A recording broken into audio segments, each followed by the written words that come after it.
자, 여러분 안녕하십니까? 여러분 우리 맨큐의 경제학 챕터 7장 소비자, 생산자, 시장의 효율성에 대해서 한번 살펴보도록 하겠습니다.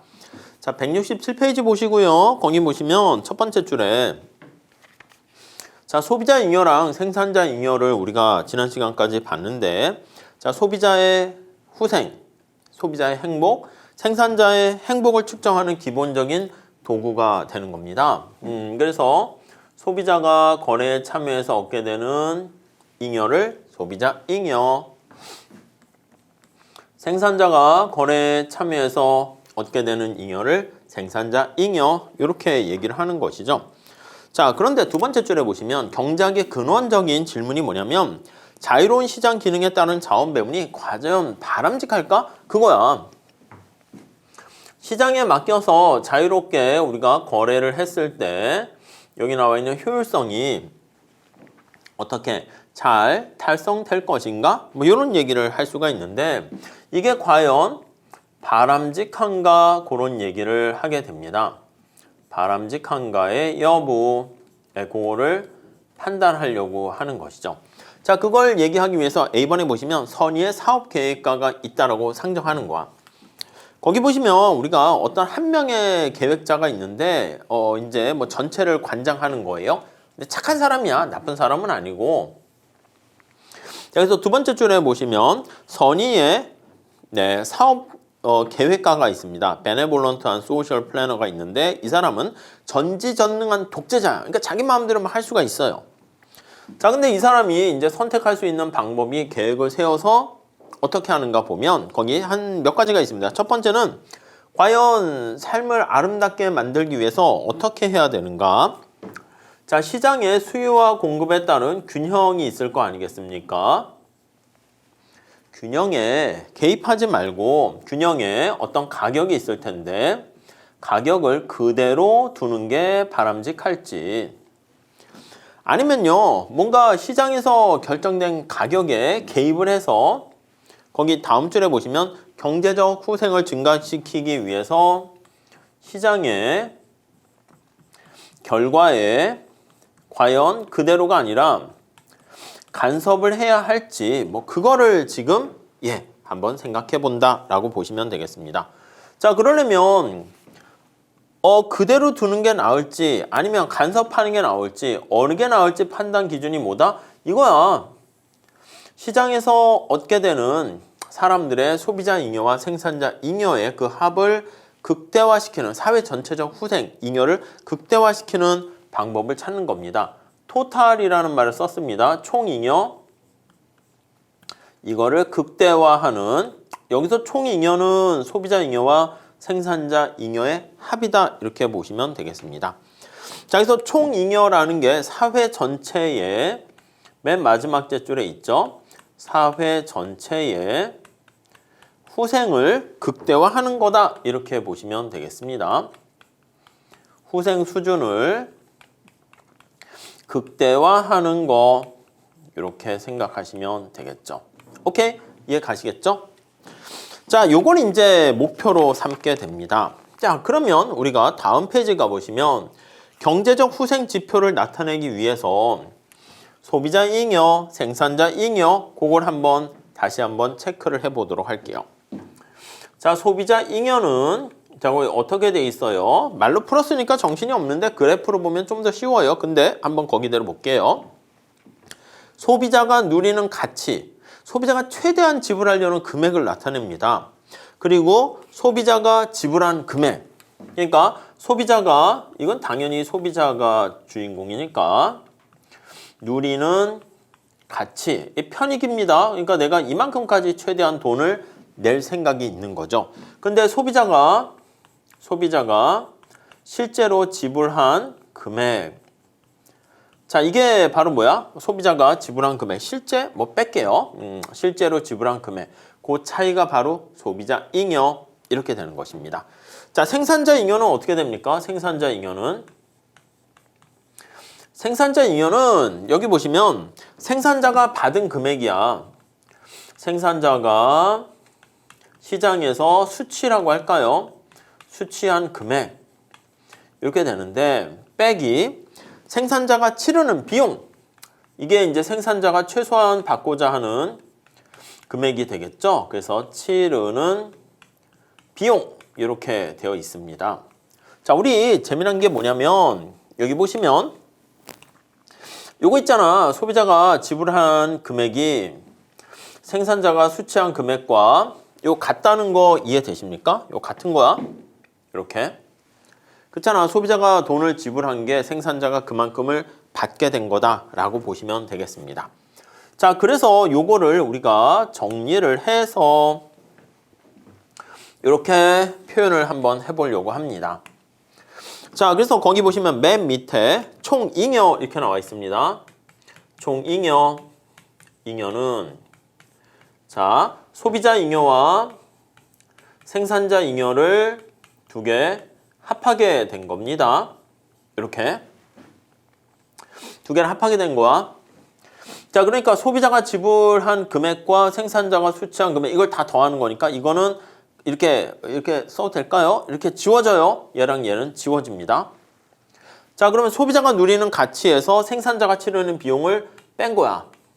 소비자가 누리는 가치에서 빼기 이거 두 개 상쇄되니까 생산자가 치르는 비용 이렇게 보시면 되겠습니다. 이해가세요? 그게 바로 총잉여다라고 생각하시면 되겠습니다. 자, 그래서 밑에 거기 중간에 보시면 효율성이라는 얘기가 나와 있습니다. 자원 배분이 효율적이다라고 얘기하면 그 표현이 중요한 건데 효율적이다라고 얘기하면 효율적. 자, 거기 책으로 가볼게요. 두 번째 줄 보시면 어떤 배분 상태가 효율적이지 않다라고 하면 시장 거래에서 얻을 수 있는 이득 중에서 일부를 얻지 못하고 더 뭔가 잉여를 증가시킬 수 있는 여지가 있는 겁니다. 자, 그렇기 때문에 소비자가 누리는 최대한의 가치에서 생산자가 최소한 치르는 비용 그 차이만큼을 우리가 총잉여인데 그게 달성되었을 때가 바로 효율적인 상태다. 이렇게 얘기를 할 수가 있는 것이죠.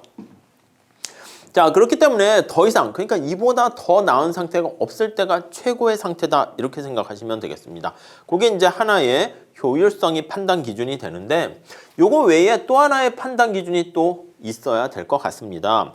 efficiency 한 거 말고요. 거기 보시면 형평성 좀 뭔가 이 효용 같은 게 골고루 논아 가져야 되지 않겠습니까? 요거 이제 가치 판단 얘기가 들어가는 건데 여기 이제 이퀄리티 이렇게 나와 있습니다. 소비자와 생산자 사이에 후생이 균등하게 그래서 요거는 균등하게 가능한 한 분배가 되어야 좀 형평성에 맞다. 이렇게 얘기를 할 수가 있게 됩니다. 자, 그래서 두 줄 내려가 보시면 거기 나와 있습니다. 시장에서 거래를 통해서 창출된 새로운 잉여가 있을 거 아닙니까? 그 잉여를 나눠줘야 되는 건데 거기 파이 가지고 얘기하고 있습니다. 이 효율성은 가능한 한 시장에서 얻게 되는 파이를 크게 만드는 것이고 어떻게 하면은 최대한 크게 만드는가? 네, 그거에 초점이 맞추는 것이고 자, 그게 가장 큰 파이는 어떻게 만들어지나 이거고요. 형평성은 만들어진 파이를 균등하게 나누는 거야. 파이를 나누기.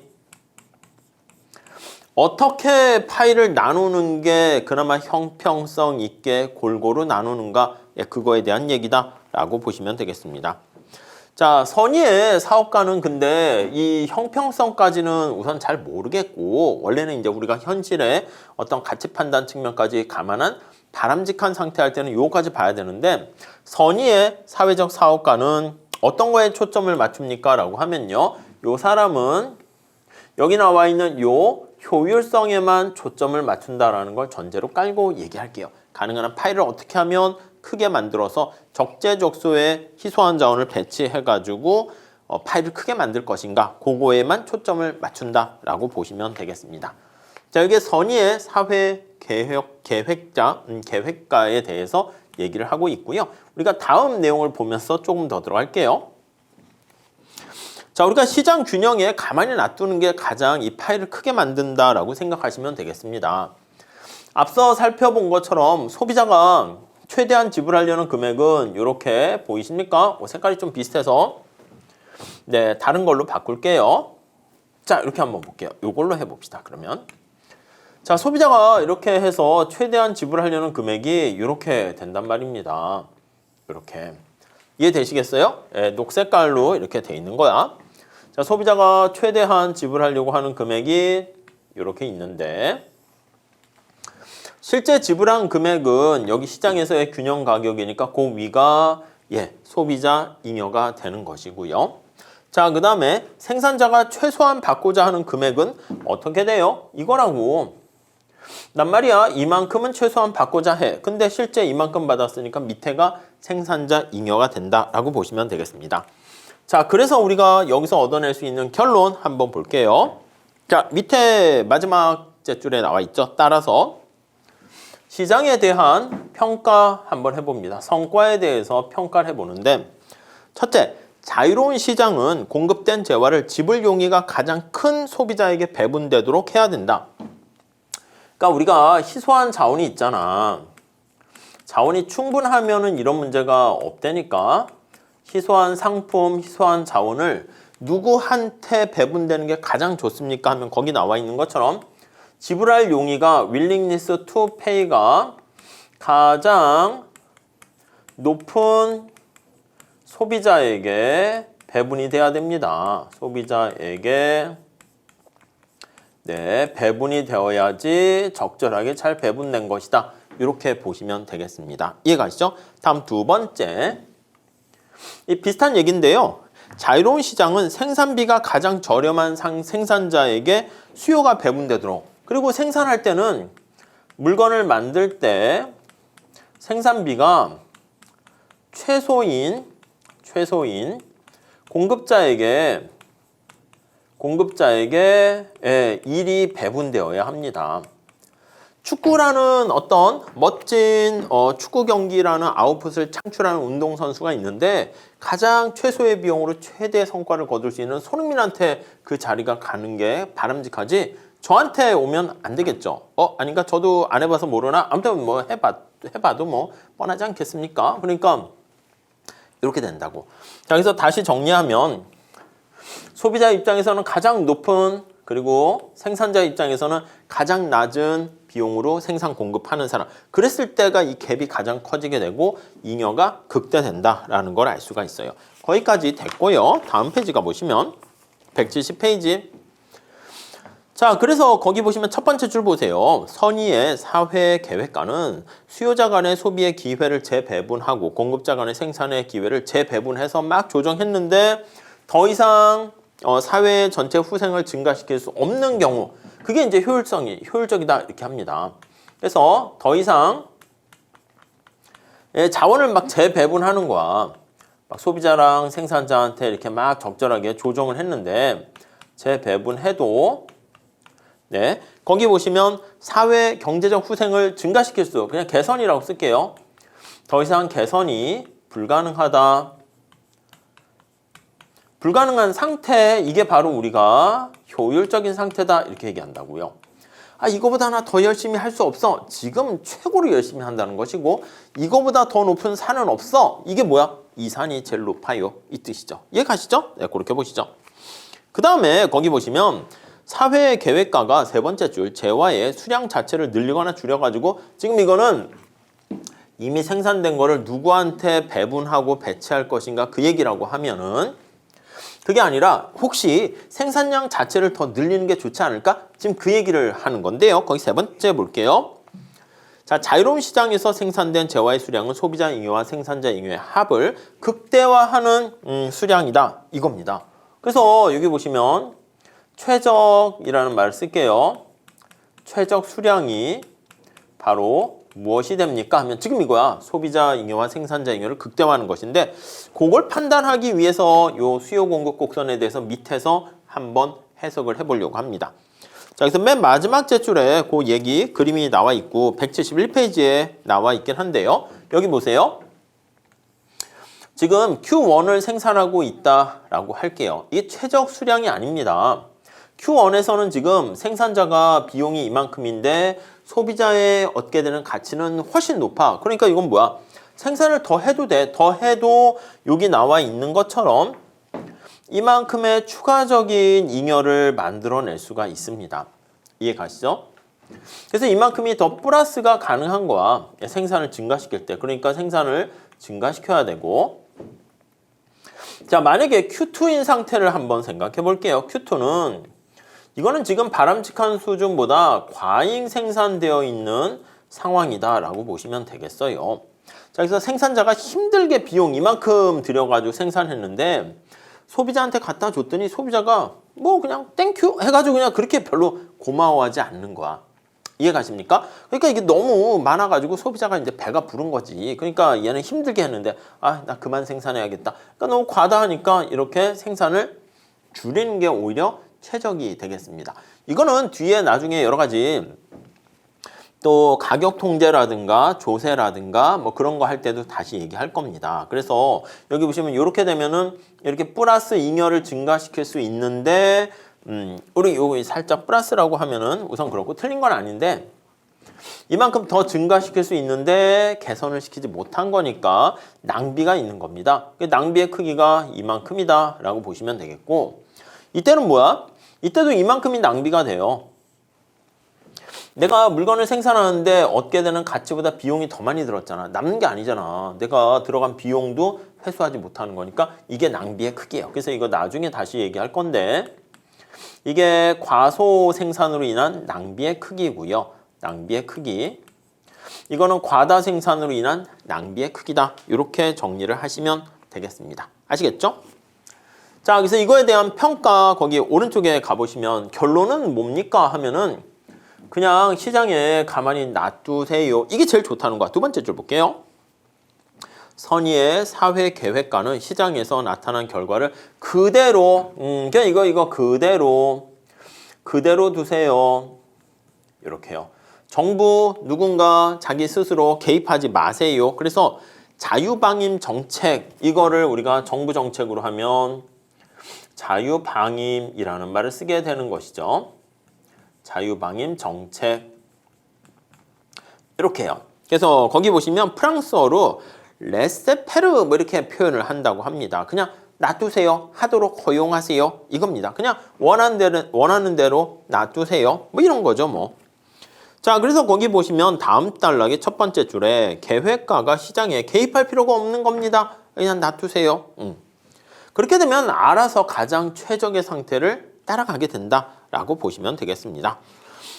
자, 근데 이제 문제가 있습니다. 두 번째 단락에 보시면 그대로 놔두세요 하면은 let it be 하게 되면 오케이 좋은데 아니 소비자가 이걸 소비할 때 누리게 되는 편익의 가치와 물건을 생산하는 기업의 비용에 들어가는 거 이거에 대한 정보를 정확하게 알고 있는가? 깨우뚱? 그런 문제가 생기는 거예요. 그래서 거기 세 번째 단락은 그거야. 이거에 대한 편익과 비용에 대한 정보가 충분한가? 이거요. 근데 현실에서는 사실 정보가 충분하지 않을 수가 있어요. 그래서 거기 나와 있는 것처럼 다섯 번째 줄. 자, 현실적으로는 수천 개의 많은 시장에 대한 정보 잘 모르게 됩니다. 그래서 이런 이유 때문에 계획 경제가 제대로 작동할 수가 없는 거야. 그래서 계획가에 뭐 그냥 놔두세요 하면서 뭔가 하는 게 불가능하다. 그래서 이렇게 나와 있는 것처럼 만약에 정보가 부족하게 되면 불완전한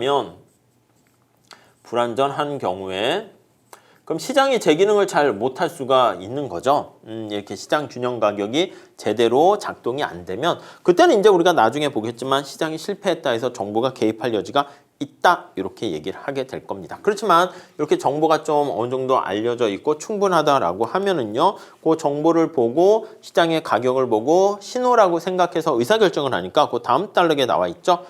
자, 사회계획가가 애덤 스미스의 보이지 않는 손 하나의 파트너로 선택을 하게 되면 보이지 않는 손은 시장에 존재하는 모든 소비자와 생산자의 정보를 반영해서 아주 효율적인 관점에서 바람직한 길로 인도를 하게 되고 그게 나쁘지 않다라고 하면은 계획가는 그대로 놔두세요. 이러한 선택을 하게 된다라고 보시면 될 것 같습니다. 아시겠죠? 네. 자, 그 정도 정리를 하시면 될 것 같고요. 자, 그 다음에 우리 간단한 퀴즈 문제를 한번 봐보도록 할게요. 자, 근데 밑에 171페이지 그 사례 연구는 한번 좀 봐보세요. 장기 시장이 있어야 될까? 거기 나와 있는 신장 같은 거는 우리가 이제 두 개가 있는데 하나는 없어도 어느 정도 살 수가 있단 말이야. 그래서 거기 첫 번째 줄에 보시면 몇 년 전 보스턴 글로브에서 한 어머니의 사랑이 두 생명을 구해라는 어떤 신문 기사가 있습니다. 신장 이식을 해야 되는 아들이 있는데 어머니 수잔 스티븐슨이 딱 봤더니 아들한테 그 신장 매치가 안 되는 거야. 그러니까 어떻게 됩니까? 어떡하지? 큰일 났네. 나 애 살려야 되는데. 이렇게. 그러니까 의사가 좋은 제안을 합니다. 어떤 제안이냐면 그 어머니 신장을 기증을 하세요. 기증하게 되면 아들한테 맞는 신장을 찾게 되면 아들을 먼저 우선순위로 리스트 명단에서 올려줄게요. 이렇게 하는 거야. 그 엄마 입장에서는 아들한테 주려고 했는데 맞지가 않아서 미스매칭 때문에 못 준 거잖아. 근데 그걸 딱 하나 이렇게 기증을 하고 어차피 줄 거니까 기증하고 대신 딴 사람이 기증한 게 맞는 게 있으면 맞춤화 시켜서 자기 아들한테 주게 되고 요 심장을 기증한 거는 딴 사람을 또 살릴 수가 있게 되는 거죠. 그러니까 둘 다 윈윈 이렇게 되는 겁니다. 그래서 밑에서 세 번째 줄에 의사가 제안한 그런 순수한 마음과 수잔의 어떤 헌신적인 행동에 의문을 제기하지는 않습니다.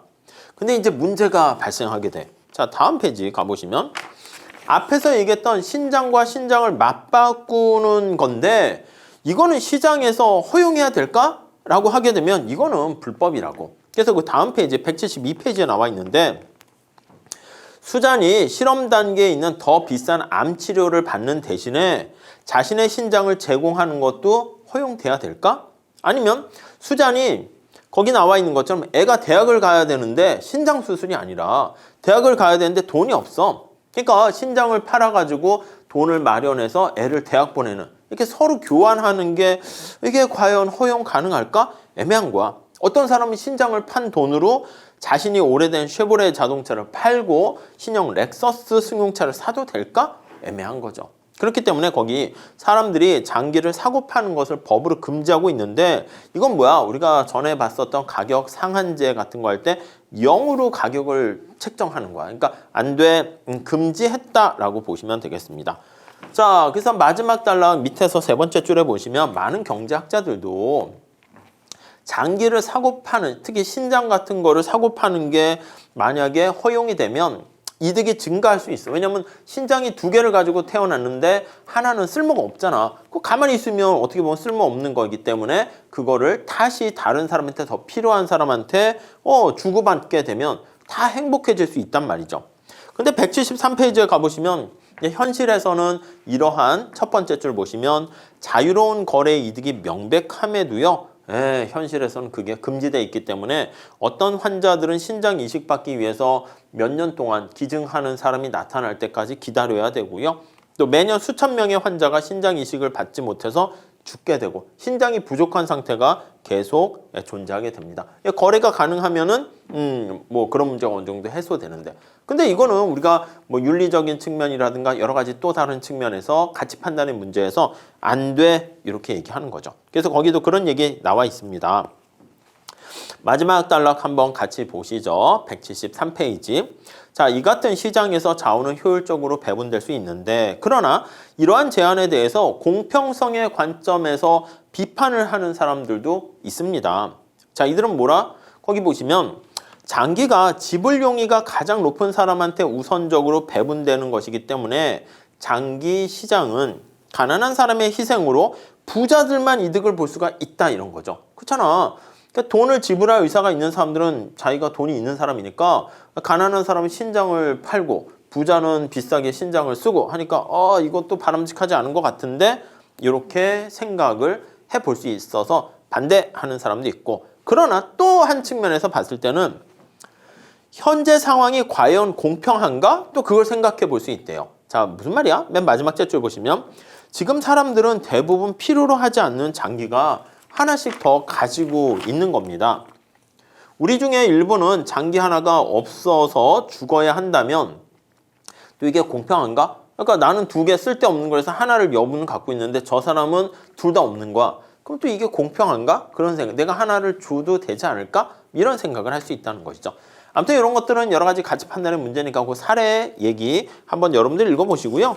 또 위에 뉴스 속의 경제학에서 암표 행위는 사기 행위가 아니다. 우리가 암표 사세요 이렇게 되면 아주 나쁜 거로 하긴 하는데 이렇게 재판매할 수 있는 그런 시장이 존재하면서 또 효율성을 후생을 올릴 수 있다. 뭐 그런 얘기를 살짝 하고 있는데 한번 고민 생각해 보시면 될 것 같습니다.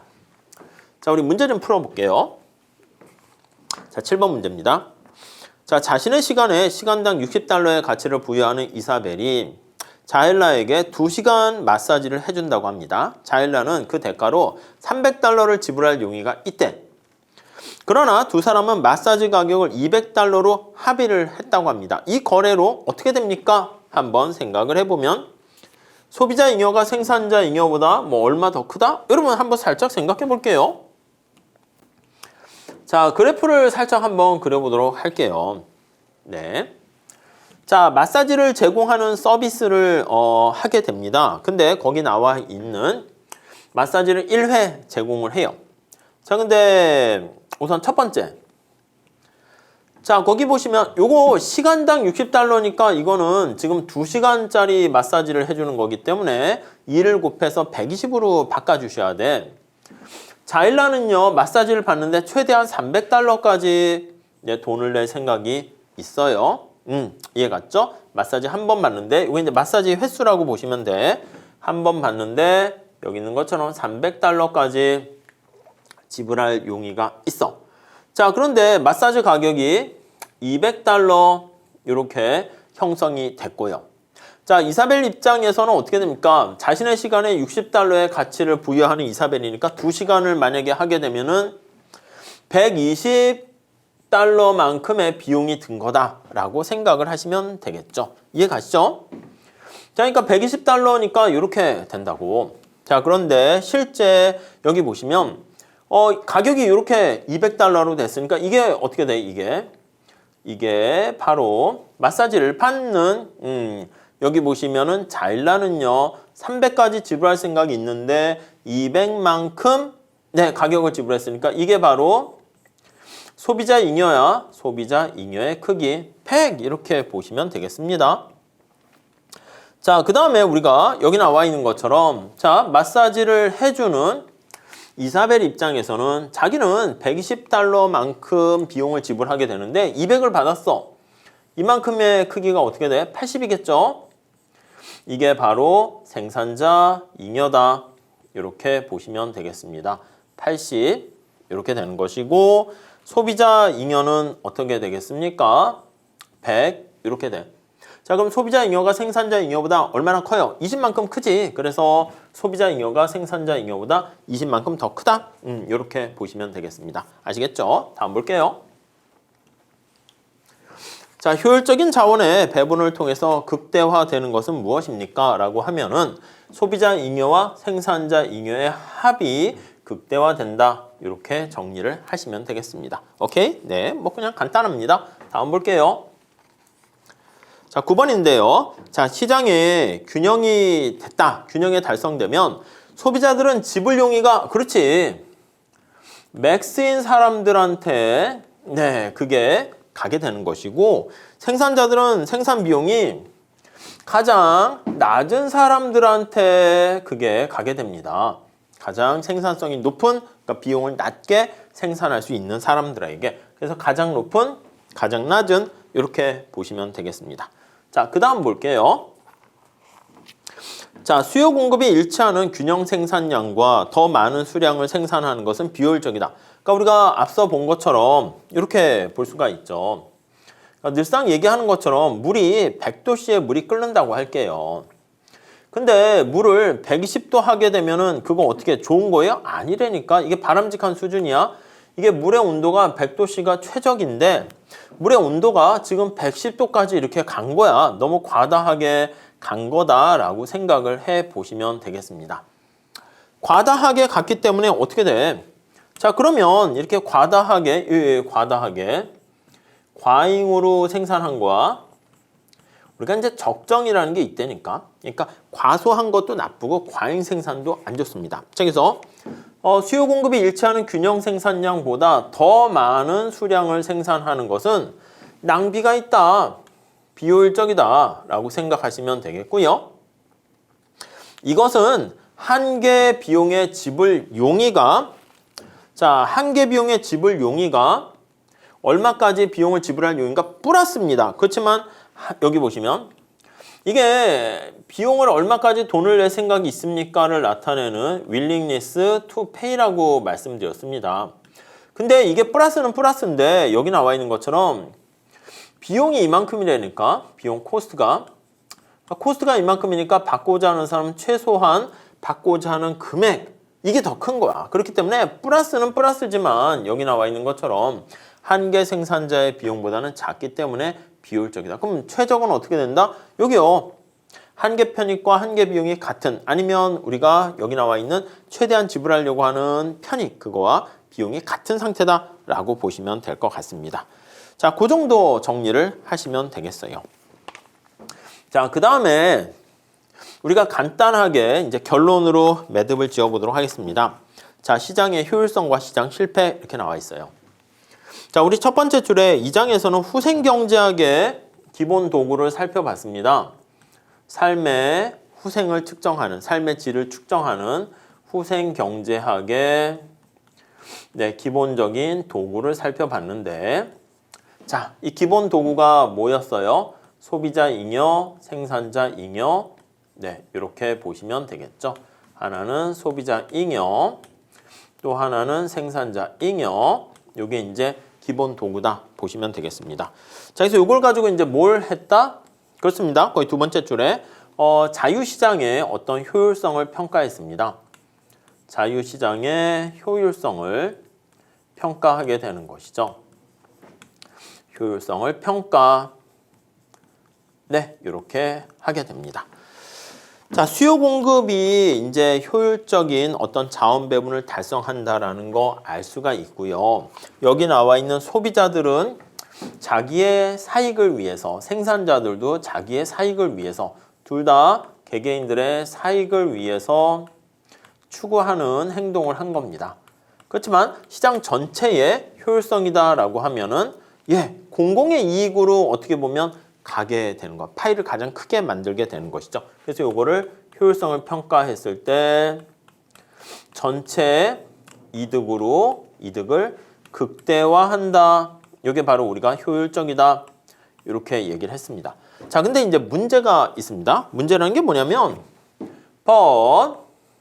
유의해야 될 점이 있다. 뭐라고 했냐면 몇 가지 단서가 있어요. 가정이 있습니다. 가정이라는 전제가 깔려 있어요. 이렇게요. 그게 뭔데? 라고 하면은요. 자, 밑에 볼게요. 첫째. 자, 시장이 완전 경쟁적이다. 시장이 완전 경쟁적이다. 이렇게 된다는 것이죠.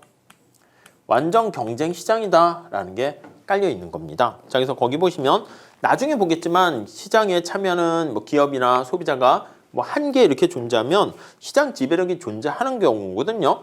근데 여기서는 경쟁적이니까 시장 지배력이 없어 이렇게 얘기하는 거야. 그래서 이게 시장 지배력이 없고 시장 구조에서 우리가 다시 한번 볼 거예요. 없고 가격을 마음대로 조정할 수 없는 거예요. 그래서 거기 맨 마지막 줄에 보시면 시장에서 결정된 가격을 그냥 받아들이는 그런 상황을 얘기하게 됩니다. 자, 여기서 없고 이렇게. 다음 두 번째. 다음 페이지 가보시면 시장의 성과가 소비자와 생산자에게만 적용된다는 가정이다. 이렇게 나와 있습니다. 현실에서는 소비자와 생산자 이외에 다른 사람도 신경을 써야 돼. 다른 사람에게도 고려를 해야 됩니다. 그러니까 우리가 지금 얘기하는 것은 뭐야? 시장에 참여하는 사람들만 대상으로 하는 거 아니겠습니까? 소비자, 생산자. 근데 시장에 참여하지 않는 이라는 게 여기 깔려 있는 거야.